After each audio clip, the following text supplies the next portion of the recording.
ఈ ఉదయమున నీవు ఎవ్వరినీ కలుసుకొనక ముందు ప్రభువును కలుసుకో. నీవు ఎవ్వరినీ చూడకముందు ప్రభువును చూడు. నీవు ఎవ్వరితో మాట్లాడకముందు ప్రభువుతో మాట్లాడు.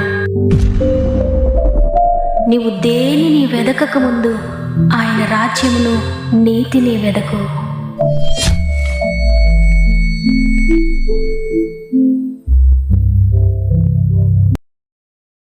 Praise the lord. ఈ ఉదయకాలమున గాడ్ ఫస్ట్ అనే వాగ్దాన కార్యక్రమానికి మిమ్మల్ని అందరినీ మరొకసారి ప్రేమతో ఆహ్వానిస్తూ ప్రభునామంలో మీ అందరికీ నా యొక్క శుభాలు తెలియజేస్తూ ఉన్నాను. ఎలా ఉన్నారు ప్రియ దేవుని బిడ్డలారా? ఉదయాన దేవుని అత్యంత కృపను బట్టి, ఆయన దయను బట్టి మీరంతా క్షేమంగా ఉన్నారని, దేవుని వాక్కు ద్వారా ప్రతిరోజు ఆత్మీయంగా బలపడుతున్నారని, ఆత్మల వర్ధిల్చున్న ప్రకారంగానే అన్ని విషయాలు వర్ధిల్లుతున్నారని నమ్ముతున్నాను. ఎందుకంటే ఆ మాట బ్రతికించే మాట, పడిపోయిన స్థితిలో ఉన్న వారిని లేవనెత్తే మాట, గుండె చెదిరిన వారిని బాగు చేసే మాట. కాబట్టి ఈ ఉదయాన ఏ స్థితి మీ జీవితంలో ఉన్నా, ఏ గుండె కోత మీ జీవితంలో ఉన్నా భయపడకండి, కృంగిపోకండి.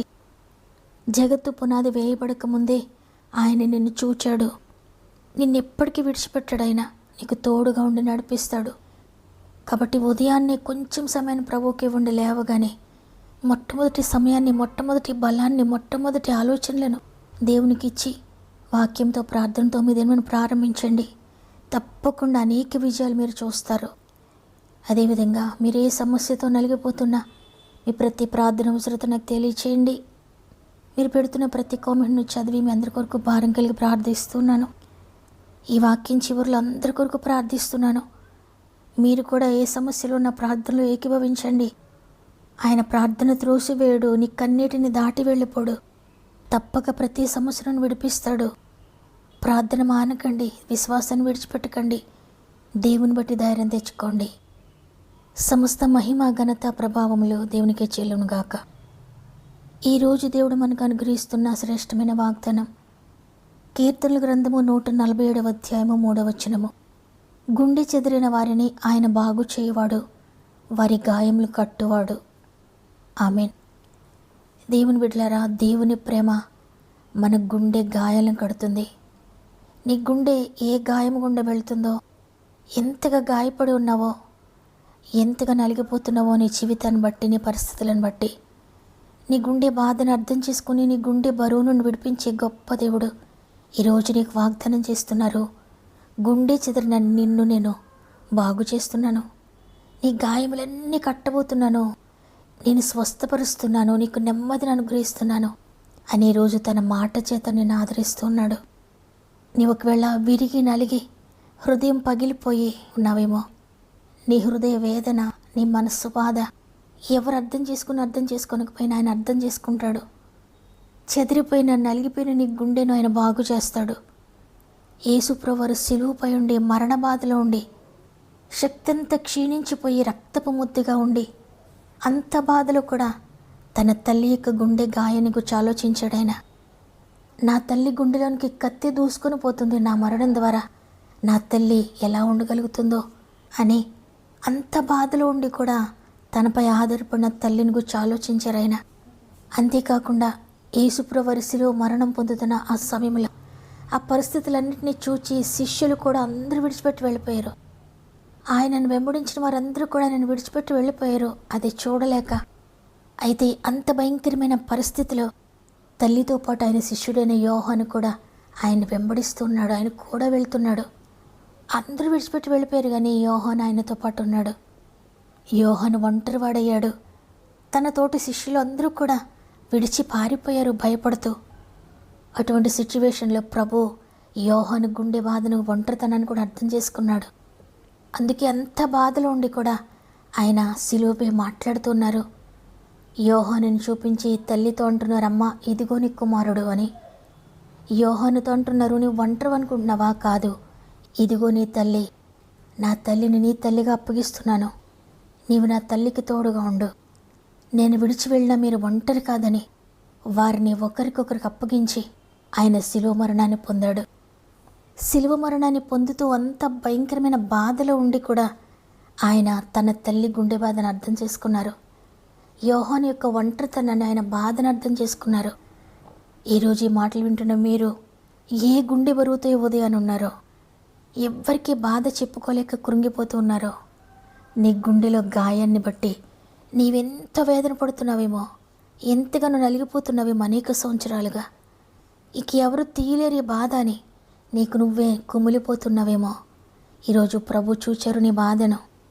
నీ గుండె బాధ నుండి విడిపించడానికి ఆయన నీతో ఈరోజు మాట్లాడుతున్నారు. తల్లి యొక్క గుండె కోతను అర్థం చేసుకున్న ప్రభు, యోహాను యొక్క ఒంటరితనాన్ని అర్థం చేసుకున్న ప్రభు, నీ గుండె కోత కూడా ఆయన అర్థం చేసుకుంటాడు. నీ గుండె బాధ ఆయనకు తెలుసు. నీ హృదయ అంతరంగా ఎరిగిన ప్రభు అయినా నీ ఒకవేళ నేను ఒంటరిని అనుకోవద్దు. నన్ను ఎవరు అర్థం చేసుకుంటారు, నా బాధ ఎవరు చూస్తారు, నా అంతరంగంలో నేను నలిగిపోతున్న ఈ బాధ ఎవరికి అర్థం కాదు కదా, నేను చెప్పలేను ఎవరికి, నేను ఎవరితో పంచుకోలేను, ఈ బాధ నేను కూడా భరించలేకపోతున్నానని గుండె పగిలే పరిస్థితిలో మీరున్నారా? ఈరోజు ఈ వాగ్దానం మీ కొరకే. ఆయన వాగ్దానం చేస్తున్నారు, నీ గాయపడిన హృదయాన్ని స్వస్థపరుస్తాను, పగిలిన నీ గుండెను నేను మాన్పుతాను అని వాగ్దానం ఇచ్చిన దేవుడు నమ్మదగినవాడు. ఎట్టి పరిస్థితిలో కూడా నిన్ను ఆయన మర్చిపోడు. ఎందుకు ఈ బాధ నాకు, ఎందుకు ఈ గుండె కోత నాకు, ఎందుకు ఇలా జరిగింది, నాకే ఎందుకు ఈ శోకము, నాకే ఎందుకు ఈ గాయము అనుకోద్దు. నీ గాయమును మాన్పే ప్రభు ఉన్నారు. నీ కొరకు ఆయన ఆలోచిస్తున్నారు. కాబట్టి ఎంత మాత్రం కలవరపడక నేను బాగు చేసి ప్రభు చేతులకు అప్పగించుకునే జీవితాన్ని ఆయన నీకు తిరిగి సంతోషాన్ని, తిరిగి నెమ్మదిని దయచేసి నిన్ను నిలబెట్టబోతున్నాడు. ఈరోజు నీ కొరకే వాగ్దాన్ని అనుగ్రహించారు.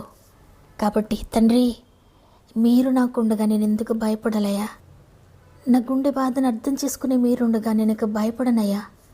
నీ చేతుల్లో నేను ఒదిగిపోతున్నానని మీ జీవితాన్ని దేవునికి సమర్పించుకుంటూ ఆయన సన్నిధిలో మోకరించండి. కన్న తల్లి మరియకు యోహానును చూపించి, అమ్మా ఇదిగో నీ కుమారుడని అంటివి. కన్న తల్లి మరియకు యోహానును చూపించి, అమ్మా ఇదిగో నీ కుమారుడని అంటివి. తల్లి కాదరణగా యోహానును ఎంచుకొని, ఇదిగో నీ తల్లి అని బాంధవ్యమొసగితివి. తల్లి కాదరణగా యోహానును ఎంచుకొని, ఇదిగో నీ తల్లి అని బాంధవ్యమొసగితివి. ఇదిగో నీ తల్లి అని బాంధవ్యమొసగితివి. ఇదిగో నీ తల్లి అని బాంధవ్యమొసగితివి. నా రక్షణకర్త క్రీస్తు నీకు స్తోత్రం. ముళ్ళ మకుటధారి యేసు నీకు వందనం. మా రక్షణకర్త క్రీస్తు నీకు స్తోత్రం. ముళ్ళ మకుటధారి యేసు నీకు వందనం. సిలువలో పలికిన 7 మాటలు పరదేశపురములో చేర్చు ప్రేమ బాటలు. సిలువలో పలికిన 7 మాటలు పరదేశపురములో చేర్చు ప్రేమ బాటలు. తండ్రి, నీకు వందనాలు. నీవు చేత కృపను బట్టి మరొక దినాన్ని మాకు అనుగ్రహించి, అయ్యా నీ కృప చేత మమ్మల్ని బ్రతకమని బ్రతికించి సజీవులుగా నిలువబెట్టి ఈరోజు మరలా నీ ప్రశస్తమైన మాటతో మమ్మల్ని బలపరిచారు. అనేక మంది వినలేని స్థితిలో ఉన్నారయ్యా. నీ కృప చేత నీ మాటలు వినడానికి, నేను స్తుతించడానికి, నేను ఘనపరచడానికి, నీకు థ్యాంక్స్ చెప్పడానికి ఎవ్వరూ మాట్లాడలేని అద్భుతమైన మాట నాకు అనుగ్రహించారు. ఎవ్వరూ ఓదార్చలేనట్లుగా మమ్మల్ని ఓదారుస్తున్నారు తండ్రి. నీకు కృతజ్ఞతాస్తుతులయ్యా. నీ గుండె గాయము నేను కడుతున్నాను, నీ గుండె బాధ నేను తీసివేస్తున్నాను, నీ గుండెలో ఉన్న గాయాన్ని నేను కడుతున్నానని ఈరోజు వాగ్దానం చేశారు తండ్రి. ఎంతమంది గుండె బరువుతో ఈ మాట విన్నారో, గుండెలో గాయముతో ఈ మాట విన్నారో, ప్రతి గాయమును కడుతున్నందుకు వందనాలయ్యా. ప్రతి వేదన నుండి విడిపిస్తున్నందుకు వందనాలు తండ్రి. వారి గాయము ఎంత లోతైనదైనా లోతైన గాయాన్ని కూడా మీరు కడుతున్నందుకు వందనాలు.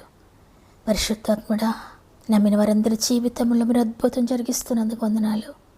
ప్రాముఖ్యంగా తండ్రి, ఎంతమంది అయితే ఈ సమస్యలో ఉండి ఎవ్వరు విడిపించలేరు, ఈ సమస్య నుండిక ఈ బాధ నుండి ఎవరు విడిపించలేరని నలిగిపోతూ కామెంట్ ద్వారా వారి అవసరాలు తెలియజేస్తున్నారో వారందరినీ కూడా నీ చేతులకు అప్పగిస్తున్నానయ్యా.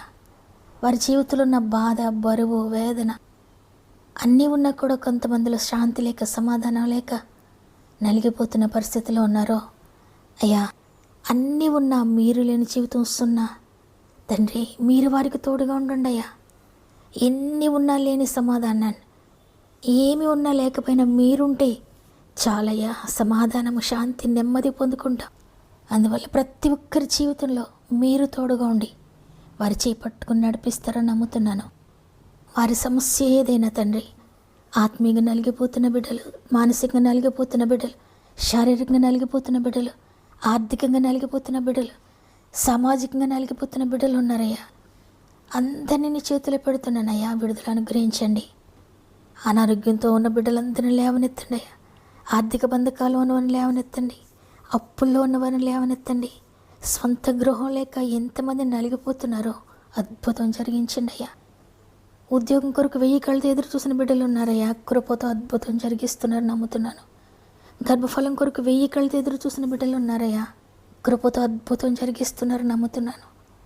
వివాహాలు జరగడం లేదని ఎంతగానో నలిగిపోతున్న బిడ్డలు ఉన్నారయ్యా. అద్భుతం జరిగిస్తున్నందుకు వందనాలు.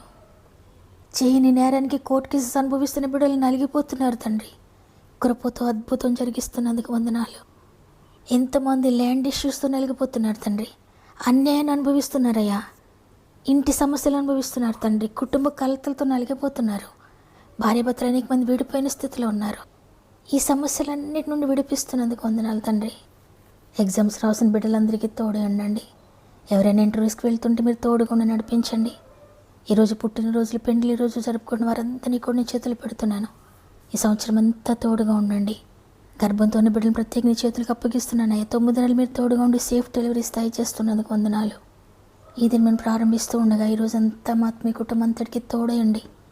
వారి ప్రతి ప్రయత్నమును, వారి ప్రతి పనిని మీరు సఫలపరుస్తున్నందుకు, వారి ప్రయాణాలను సఫలపరుస్తున్నందుకు వందనాలు చెల్లించుకుంటూ యేసయ్య పరిశుద్ధమైన నామములో అడిగి వేడుకొంచున్నాను తండ్రి.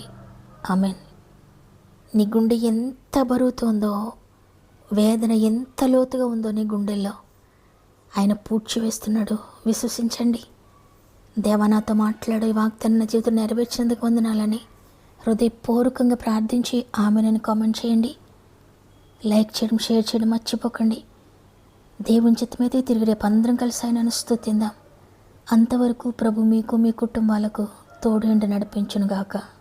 God bless you.